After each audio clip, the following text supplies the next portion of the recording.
Aujourd'hui, je vous amène visiter la Vortarn.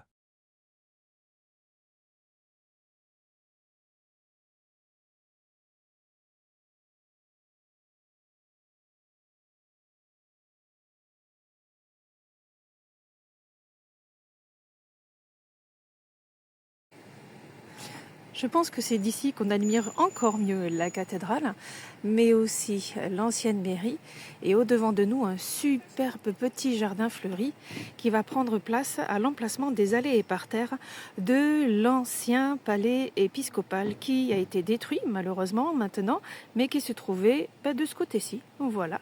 Et puis vous avez juste derrière le petit parc qui est très agréable pour se promener, tout au moins le matin comme nous sommes ici. Je vous laisse admirer la vue sur la cathédrale. C'est à la fin du XVe siècle que le palais épiscopal sera déplacé vers la cathédrale actuelle. Alors c'est vrai, je l'admets, je l'avoue, il faut faire preuve d'imagination pour s'imaginer qu'ici il y avait un cloître avec les bâtiments de l'ancien palais épiscopal ainsi qu'une très belle aile qui donnait directement sur la goutte. Le jardin dans lequel nous sommes actuellement s'est appelé le jardin Lascaz et maintenant jardin de l'évêché.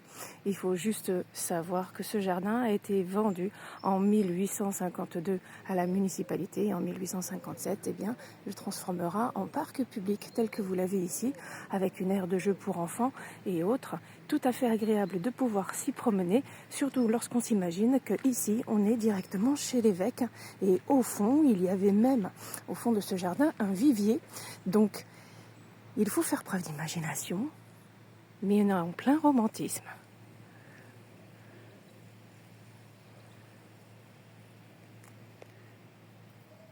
Et voici une vue sur l'abside qu'on n'a pas l'habitude de voir. Abside qui a été rajoutée au XIVe siècle sur une base bien évidemment en gothique méridional. Si vous voulez savoir ce que c'est que le gothique méridional, venez me voir. Il y a toujours du bruit lorsque je veux filmer, mais nous sommes ici rue Carlipa.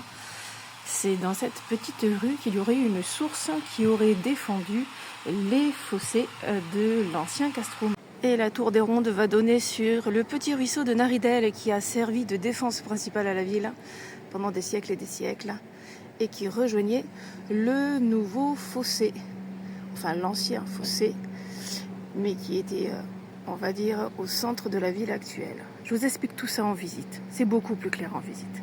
Lorsque vous savez que Valade, ça veut dire fossé, vous vous doutez bien que lorsqu'on se trouve dans cette rue, nous sommes dans la rue de l'Ancien Fossé, puisque nous sommes rue du Valadevielle. Et il ne faut pas oublier de passer rue Carlès, où vous aviez là-bas au fond une des portes principales de la ville. Il est impossible de parler de la Vore sans parler de l'église Saint-François, installée ici à partir du début du XIIIe siècle, et fortement remaniée, et dont l'entrée a une histoire assez particulière. Alors bien évidemment, je ne vous ai pas tout fait voir sur la ville de Lavore, mais si jamais vous souhaitez avoir plus de renseignements et une visite guidée, n'hésitez pas à audreybédier.guide@gmail.com. Je vous dis à très vite.